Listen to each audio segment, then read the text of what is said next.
from the industry, more Black women are taking control of our own narratives and, pushing to get our stories told in an authentic way that just hasn't been done. So especially in this time, it feels very special to be a Black woman in Hollywood.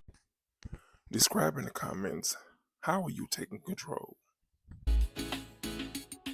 Okay, so I had the collector's edition from last year, and on my coffee table, I have all the magazines that I've been in so far, and I put that one on top. I was like, I want to be in that one, especially because it's all the Black women that have been nominated or have won an Oscar. So I think it was maybe a few weeks later after I did that, I got the email that I was going to be one of the 2019 Black women in Hollywood. So it means a lot.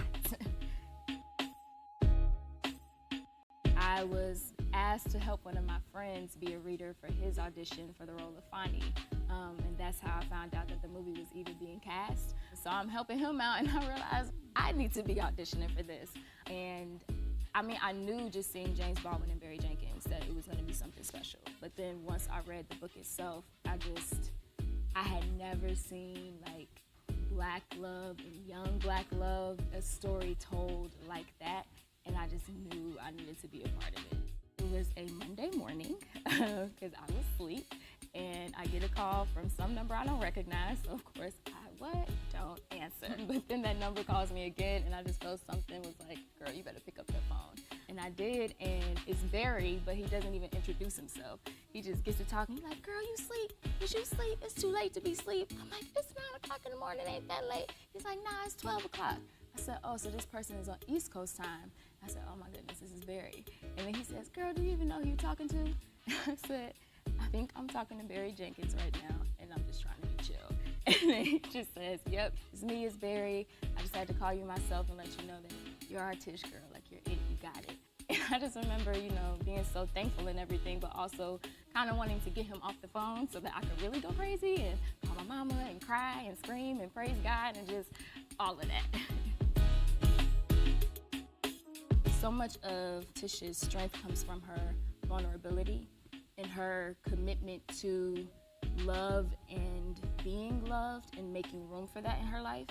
And I think coming into the project, that was something that I saw as more of a weakness. Like I saw strength in being able to do everything yourself, which I think is a common way of thinking about strength.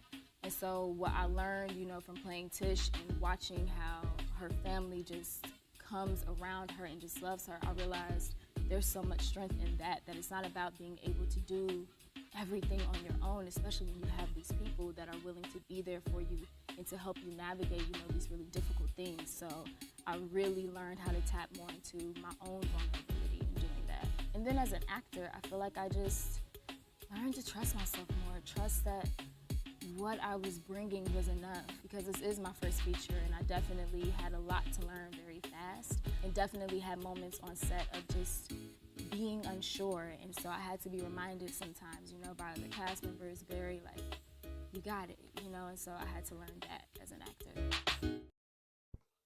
So tell me something in the comments. Is it hard for you to trust yourself? She said she had to learn how to trust herself.